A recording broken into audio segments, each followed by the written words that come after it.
संतप्त मानस शांत हूँ, जिनके गुणों के गान में वे वर्धमान महान जिन विचरे हमारे ध्यान में। शिविर समाप्त हो गया है। सब लोग शांति से बैठे रहें और सब प्रगति के समाचार भी सुन लें। इसलिए ये समापन समारोह भी मेरे प्रवचन के पहले ही कर दिया जाता है।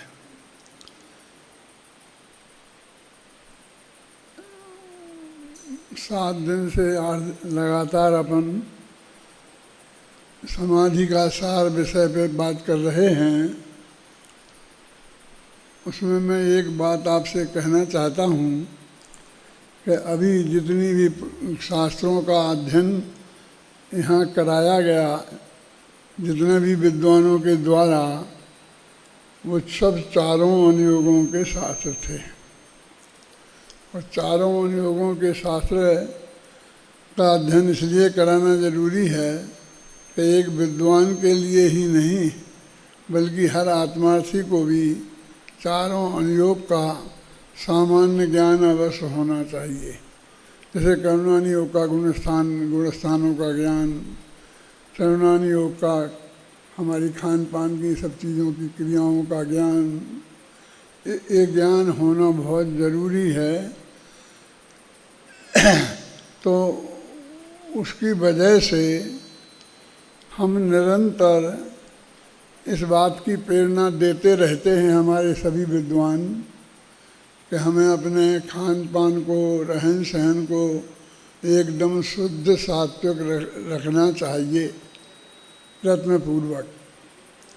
ऐसे ही कर्म फिलॉसफी को भी समझाते हैं कि हमारे जैसे हम भाव करेंगे वैसे कर्म बनेंगे, इसलिए हमें अपने भावों को संभालना चाहिए। इसकी प्रेरणा भी निरंतर दिया करते हैं और वो हमारे महाविद्यालय के कार्यक्रम में है। क्योंकि हम उसके विरोधी नहीं हैं, हमारे कहने से ही वो सब एक कर रहे हैं कि ये भी प्रेरणा देते हैं हमें परिणामों की संभाल करना चाहिए, खान पान को भी शुद्ध सात्विक रखना चाहिए। और ये सारे संयोग हमारे हाथ में नहीं हैं, निरंतर जैसे जैसे जुड़ते रहते हैं उनके प्रति भी हम अपने परिणामों को हमेशा निर्मल रखें, सत्संगति में रहें। तब इस बात की हम प्रेरणा देते रहते हैं और फिर अंत में हम ये कहते हैं कि इसमें तुम कुछ नहीं कर सकते। हमारे 20, 25, 30 विद्वान इन्हीं दिनों में रेगुलर इन बातों की प्रेरणा दे रहे हैं और हमारी अनुमति से, हमारे कहने से दे रहे हैं। और फिर हम ये कहते हैं कि ये बातों में कुछ दम नहीं है, तो बहुत अटपटा लगता है। मैं अपने सब विद्वानों से जो ये काम करते हैं और सब साधर्मी भाइयों से एक बात आज अंतिम दिन अत्यंत सद्भावना के साथ कहना चाहता हूँ कि जिस तत्व ज्ञान की चर्चा हम आपसे करते हैं, क्या आपको ऐसा नहीं लगता है कि वो परम सत्य है?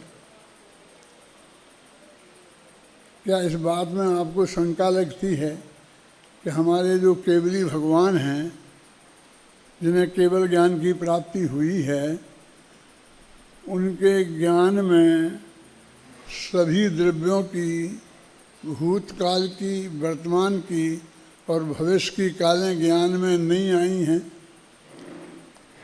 और वे पर्यायें सुनिश्चित नहीं हैं? किस समय कौन सी पर्याय होगी वो बिल्कुल पहले से ही नक्की नहीं है। हम कहाँ से किस भवों से घूमते घूमते आए हैं और आगे हमारे कितने भव बाकी हैं और किन किन भवों में कैसे कैसे जाएंगे, ये बात परम सत्य नहीं है।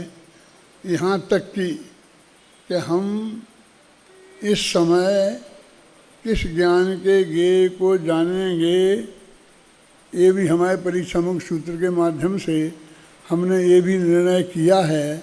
माने ये जो सब बातें हैं ये परम सत्य बातें हैं, ये उसकी विरुद्ध बातें नहीं हैं। अभी अपने विपिन नागपुर वाले ने वे बातें समझाई, से वो बता रहा था कि हम ये सब बातें समझाते हैं, ख्याल में आया ना। तो वो भी जो समझाते हैं वो भी सब सही हैं, और ये बातें जो हम आपको कह रहे हैं ये एकदम परम सत्य है। इस परम सत्य को स्वीकार किए बिना हम जैन धर्म को स्वीकार नहीं कर सकते हैं। मैं आप लोगों को ये बात कहना चाहता हूँ खासकर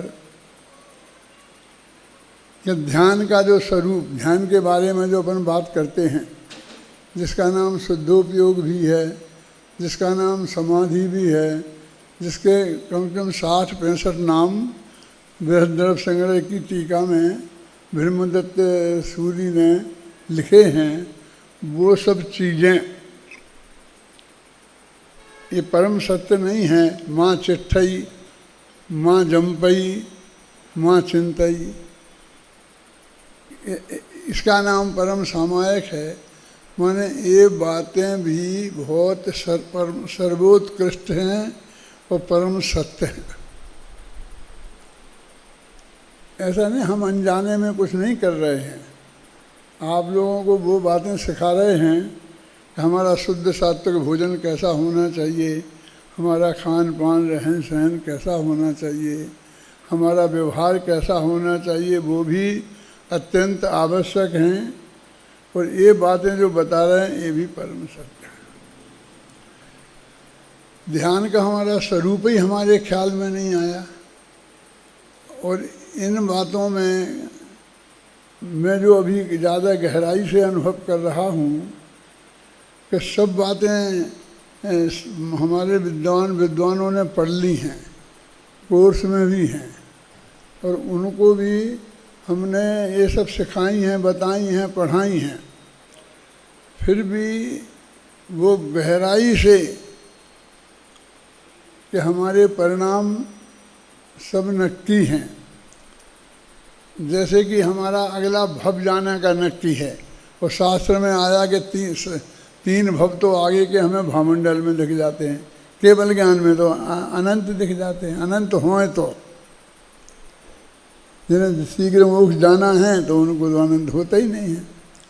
तो ये बात अत्यंत सत्य होने पर है, तो वहाँ जहाँ हमें जाना है तो वहाँ जाने के लिए जैसे पुण्य पाप कर्म की ज़रूरत है, शास्त्र में लिखे ना करुणान योग में कि देव गति में जाना है तो देव गति का बंधना, देवायु का बंधना, और उसकी ये सब स्थिति कितनी बंधना, ये सब बातें बिल्कुल सुनिश्चित हैं।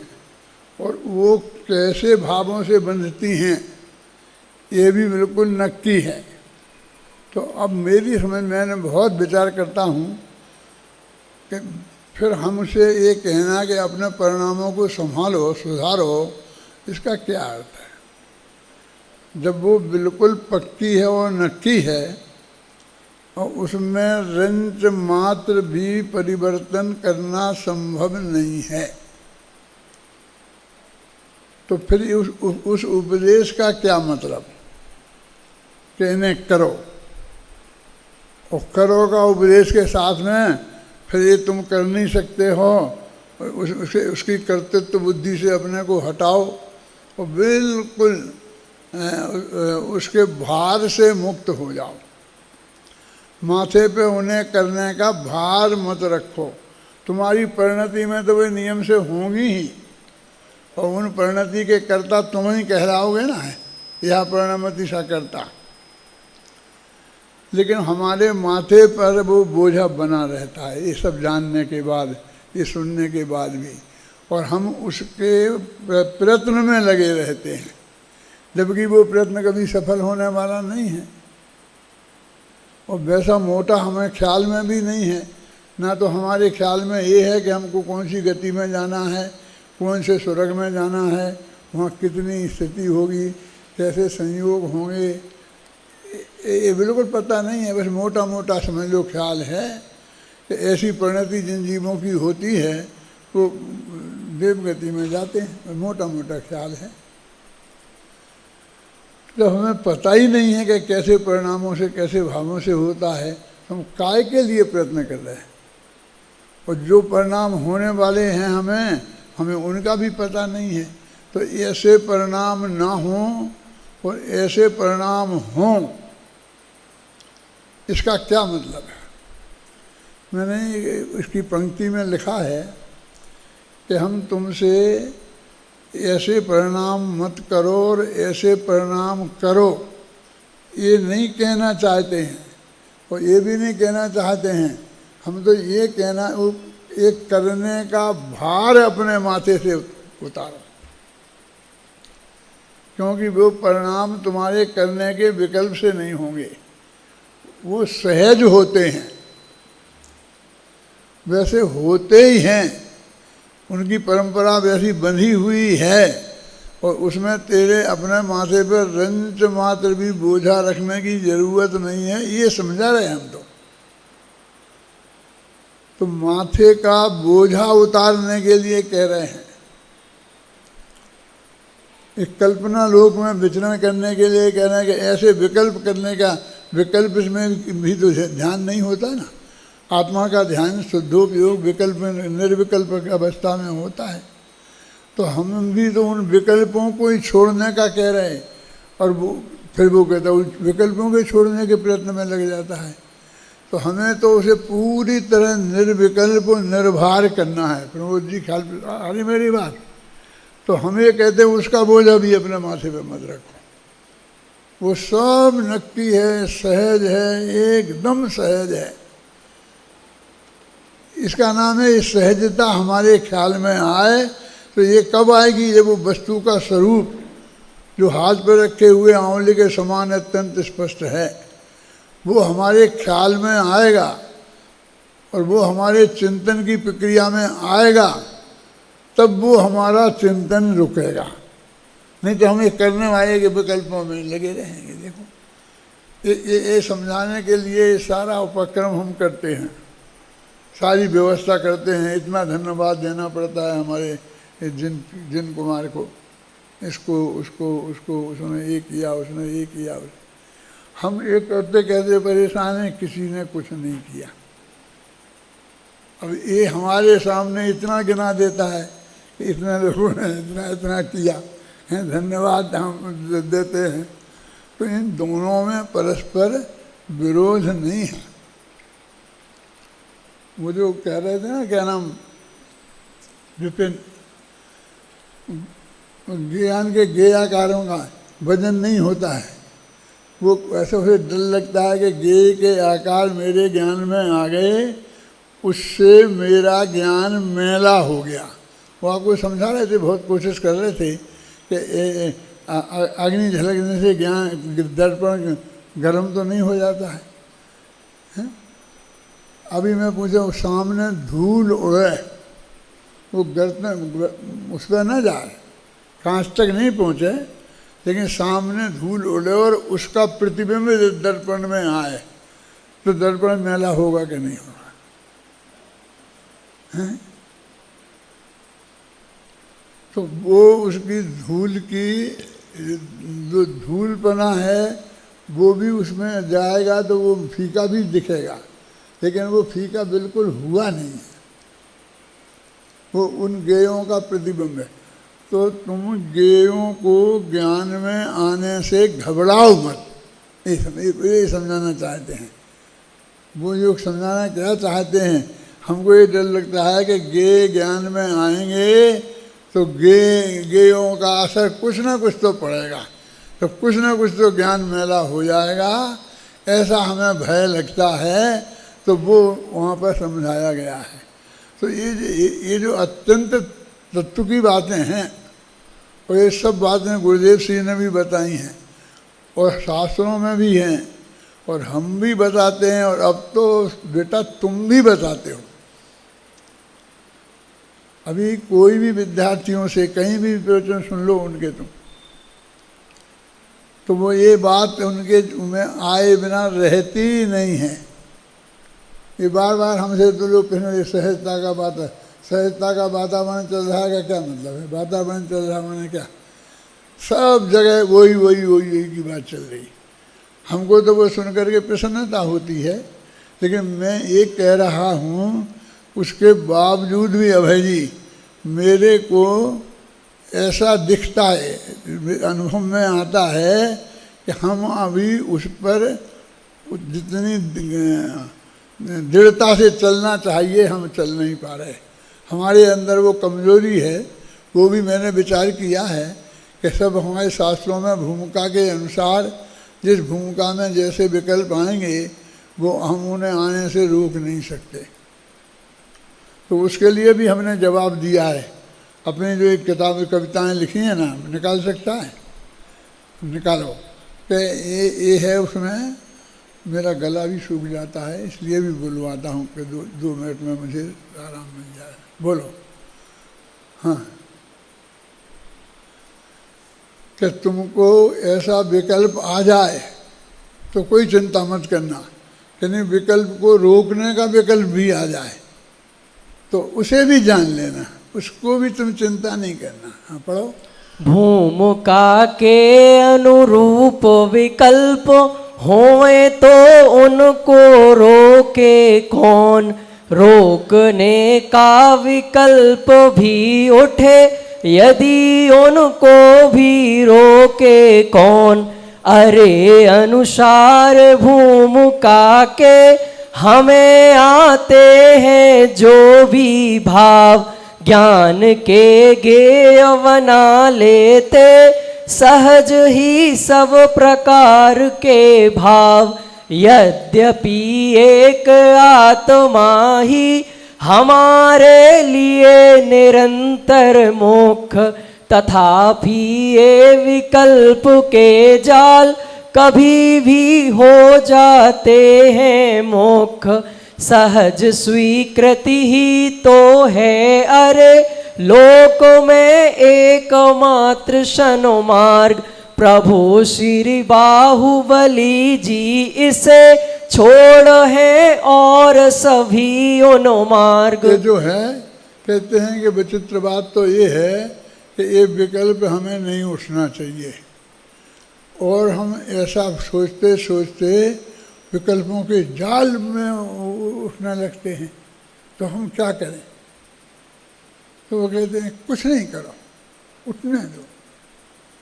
कि नहीं, आपने हमें समझाया है कि विकल्प के जाल नहीं उठना चाहिए, तब ध्यान होगा। तो फिर भी उठ जाते तो हम करें क्या? कि उठ जाते हैं तो उन्हें उठ जाने दो, उन्हें भी जान दो। क्योंकि भूमिका के अनुसार वो भार विकल्प उठेंगे, तो तुम उन्हें सबके प्रति सहज रहो। हम जानते हैं ना, डॉक्टर हमको बोलता है कि हमने ये आपको दवाई दी, तो ये दवाई आप खाओगे तो आपकी पेशाब पीली आएगी और एकदम ज़्यादा आएगी। तो हमने कहा डॉक्टर साहब आएगी तो आ जाएगी। कि नहीं नहीं, वो घबराते हैं मरीज देख के कि एकदम करीब पेशाब आ गई, कितनी बार बार जाना पड़ रहा है। तो ये रात के 2 बजे हमें फ़ोन करेंगे, हमें सोने नहीं देंगे कि ऐसा हो रहा ऐसा हो रहा, क्या करूं, दवाई बंद कर दूं। तो हम पहले ही समझा देते हैं कि ऐसे ऐसा होगा तो तुम घबराना मत, वो उसकी सामान्य प्रक्रिया का स्वरूप है। तो यहाँ पर आचार्य कहते हम तो तुमको ये बता रहे हैं, वो भूमिका के अनुसार ही जाएंगे और भूमिका के अनुसार ही आएंगे और भूमिका के अनुसार ही ये इसमें प्रतिपादन में भी आएंगे। लेकिन वस्तु का स्वरूप क्या है, एक बार श्रद्धा में तो ये बात आवे। वो जो विकल्पों का आना, भावों का होना, वो चारित्र गुण का काम है। और ऐसा स्वीकृत होना, सहज सुता स्वीकृत होना, ये श्रद्धा का काम है ना। तो वहाँ श्रद्धा में मिथ्यात्व तो पूरा चला गया है, इसलिए वो तो पूरी तरह से आएगी। और चारित्र में तो अभी अनंतान बंदी गई है अकेली, अब प्रत्याख्यानावरण प्रत्याख्यानावरण और संजुलन मौजूद है, तो उसके अनुसार रहेंगे। और ज्यों ज्यों आगे बढ़ते जाएंगे त्यों त्यों वे कम होते जाएंगे, और वे चिंतन भी चलता आएगा। वो चिंतन की प्रक्रिया नहीं तो वो दिन भर ही रखना चाहिए ना, लेकिन वो इतना ही क्यों होगी कि मुनिराज को भी 6वें 7वें गुणस्थान में 24 घंटे में 16 घंटे शुभ भाव और 8 घंटे शुद्ध भाव रहता है। तो लगातार अंतर्पूर्त है शुद्ध भाव तो केवल ज्ञान हो जाए, वो लगातार रहता नहीं है। तो टूट टूट के वो बाहर आता है और फिर अंदर जाता है, तो बार बार आता है ना उस भूमिका में भी, और वो उसमें सुधार एकदम भूमिका के अनुसार ही आएगा। और इसलिए उसमें आकुलता करने की ज़रूरत नहीं है।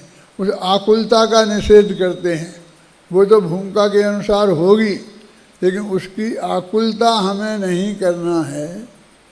पूरी तरह एकदम सहज रहना है। ये असहजता वस्तु के स्वरूप में से नहीं आई है। ये वस्तु के स्वरूप में जो हमारी कमजोरी है, जो अभी हमारे चारित्र गुण में कमजोरी है, ये उसमें से आई है। इसलिए हमें उसकी बात को देखकर घबराना भी नहीं। जैसे हमें डॉक्टर कहता है कि टीका तुम लगवाओगे ना अभी कोरोना का वैक्सीन, तो तुम्हें बुखार आ सकता है बेटा, ऐसी तकलीफ हो सकती है, तो तुम घबराना नहीं, वो 2 दिन में अपने आप उतर जाएगा। तो ये बताना ज़रूरी होता है ना। ऐसे ही वो बताते जाते हैं आचार्य, तो दोनों बातें आएंगी तो आपको घबरा कर नहीं, सहज निर्णय करना है। और जब वो हमारी परिणति सुधरेगी, श्रद्धा सम्यक होएगी, तो निश्चित रूप से उसमें श्रद्धा के लेवल पर संपूर्ण सहजता आ जाएगी। हमारे पूज्य गुरुदेव श्री के जीवन में एकदम सहजता थी कि वहाँ चलना है, वहाँ प्रवचन होगा आपका, बहुत बढ़िया है। कि उनने कभी नहीं कहा कि मद्रास में प्रवचन होगा तो कौन सुनेगा समझेगा, ठीक है होगा, कि नहीं यहाँ पर बहुत ऊधमबाजी हो रही है तो गुरुदेव आज प्रवचन नहीं रखना है ना, नहीं रखना है, बहुत अच्छा है, ठीक है ठीक है ठीक है, कि नहीं अब व्यवस्था हो गई है बढ़िया और आग्रह बहुत है तो आपको करना है, चलो। मेरे कहने का मतलब उनका नहीं होना है तो भी सहज, होना है तो सहज, हर स्थिति में अनुकूलता का व्यजन, माने उनकी सहजता भंग नहीं होती। ऐसी सहजता इन सिद्धांतों के आधार पर, इनके सिद्धांतों की सच्ची श्रद्धा के माध्यम से हमारे जीवन में आए, इस भावना से ये बात मैं कहता हूँ। न वो बात अपेक्षा से सब बात को समझना पड़ेगा। ये पंक्तियाँ भी मैंने लिखी हैं कि अपेक्षा समझोगे नहीं तो निरंतर तुम्हारे चित्त में आकुलता बनी रहेगी। इसलिए तुम्हें अपेक्षा समझो तो ये जैन दर्शन समझ में आएगा, बिना अपेक्षा के समझ में नहीं आएगा। अपेक्षा को समझना ही एकमात्र उपाय है। कौन सा छंद है, कैसे बोल रहा है? अपेक्षा को समझना ही एकमात्र उपाय है, नहीं समझी अपेक्षा तो उलझना ही नियति है। यदि चाहते हो सुलझना तो अपेक्षा पर ध्यान दो। अपेक्षा समझे बिना तुम पार पा सकते नहीं। शादवादी जैनियों की शादवादी पद्धति को समझना ही समझ लो, बस एक मात्र उपाय है। एकमात्र उपाय है कि आपको अपेक्षा समझनी पड़ेगी, तो कहीं आपको आकुलता नहीं होगी। जिस विद्वान को जो क्लास दी जाती है, जो पाठ पढ़ाने के लिए दिया जाता है, वो पाठ पढ़ाता है, तो उसमें यदि प्रेरणा देने की बात आती है तो वो प्रेरणा देता है, और नहीं यदि दूसरे विषय से पढ़ाया जाएगा तो उसको वो बताएगा।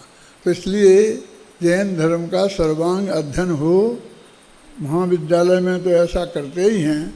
इन शिविरों के माध्यम से भी हम अत्यंत व्यवस्थित ढंग से इस काम को करते हैं। और इसमें जिनचंद्र ने एक बात नहीं कही कि इसमें अकेला हमारा टोडामल देवों सिद्धांत महाविद्यालय ही सम्मिलित नहीं है, बल्कि हमारे कोटा का और ये क्या नाम बांसवाड़ा का, उदयपुर का, भोपाल का, ये सब विद्यालय शामिल हैं और उनके सब अध्यापक काम कर रहे हैं और उनके सब विद्यार्थी पढ़ रहे हैं। इसमें हमारे दो उद्देश्य हैं। एक तो सब में एक रूपता रहे, सबका ज्ञान का विकास एक सा हो, और दूसरे हमारे इन महाविद्यालयों में आपस में संगठन, प्रेम, वात्सल्य भाव बना रहे। और हमारे ही विद्यार्थी तो सब में पढ़ा रहे हैं, दूसरा तो कोई एक भी नहीं है। हमारे उस ज़माने में यद्यपि हमें ही लोग पढ़ाते थे, लेकिन फिर भी व्याकरण का, अंग्रेजी का, इनके पढ़ाने वाले दूसरे आ जाते थे। अब तो अंग्रेजी भी हमारे विद्वान ही पढ़ाते हैं जो हमारे इन सब विषयों के विशेषज्ञ हैं। अब तो संस्कृत भी हमारे विद्वान ही पढ़ाते हैं, लघु सिद्धांत कौमुदी भी यही पढ़ाते हैं। तो ये सब लोग पढ़ाते हैं, सबकी श्रद्धा एक सी है, सबको आत्मकल्याण करने की भावना है। और सचमुच मैं देखता हूँ कि सब में बहुत गहराई से वो भावना भरी हुई है। तो ये काम बहुत सहजता सरलता से हो रहा है और निरंतर होता रहे। जितना अधिकतम समय हम इसमें बिताएंगे, इसके लिए जितने अधिक आप लोग समर्पित होंगे, ये उतना ही अच्छा चलेगा और उतना ही लंबे काल तक चलेगा। मेरे भरोसे ना इतना अच्छा चल सकता है, क्योंकि मैं कहाँ जा सकता हूँ, और ना उस लंबे काल का भी कोई भरोसा है। लंबे काल की बात तो तभी तक हो सकती है कि जब हमारे विद्यार्थी पढ़ाएं तो उनके विद्यार्थी पढ़ाएं, फिर विद्यार्थियों के विद्यार्थी पढ़ाएं, पूरी परंपरा इसमें ट्रेंड रहे, सब उसमें लाइन में लगे रहें, तो गांव-गांव में ये धारा चल सकती है, चलती रह सकती है, चलती रहे। इस मंगल भावना से मैं अभी की बात समाप्त करता हूँ।